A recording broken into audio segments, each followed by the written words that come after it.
LPL තරගාවලියේ Kandy Royals කණ්ඩෑම නියෝජනය කරන්න ලංකාවට විත් ඉන්න පාකිස්තාන සුපිරි වේග පන්දු යන ක්‍රීඩක ෂහින් ෂා යෆ්රිඩි හා ඇන්ජලෝ මැතිව්ස් අතර ඇතිවෙච්ච සංවාදයක් මේ වෙද්දි සමාජ මාධ්‍යවල හුවමාරු වෙනවා.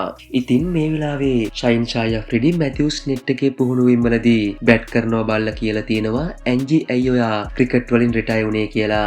ඇන්ජි ඒ වෙලාවේ ෂහින් ෂයිට කියලා තියෙන්නේ දැන් අපේ කාලේ ඉවරයි නවක ක්‍රීඩකයන් වෙනුවෙන් දැන් අවස්ථාව දෙන්න ඕන කියලා.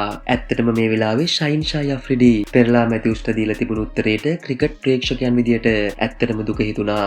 ඉතින් ෂහින් ෂා යෆ්රිඩි මැතිව්ස්ට කියලා තිබුණේ ඔයාගේ තැනට තාම ලංකාවේ කිසිම ක්‍රීඩකයෙක්ට එන්න හැකියාව ලැබිලා නැහැ. ඔයාට තව ටික කාලයක් ක්‍රීඩා කරන්න තිබුණා කියලා. ඉතින් ඇන්ජලෝ මැතිව්ස් කියන ක්‍රීඩකයා කවුද කියන්න ෂහින් ෂා යෆ්රිඩි කියපු ඒ කතාව මැති.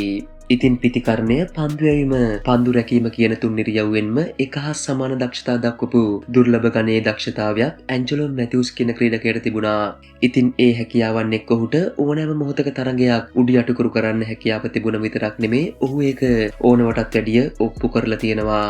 ලංකාවේ ක්‍රිකට් එකේ ස්වර්ණමය කාලේ අවසන් පුරුකක් වෙච්ච ක්‍රීඩකයන් කීප දෙනාගෙන් කෙනෙක් වූ ඇන්ජලෝ මැතිව්ස් වගේ ක්‍රීඩකයන්ට අදටත් ආදේශකයක් පේන තෙක් මානකවත් නැත්තේ ඒකයි.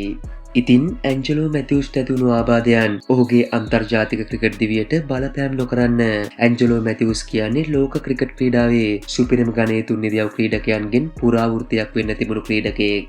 ඉතින් ඇන්ජලෝ මැතිව්ස් වගේ අදටත් ආදේශක හොයාගන්න බැරි ක්‍රීඩකයෝ අපේ ක්‍රිකට් එක ඇතුලේ දාපු වැඩ ක්‍රිකට් ප්‍රේක්ෂකයන් විදියට අපිට කවමදාකවත් අමතක වෙන එකක් නැහැ.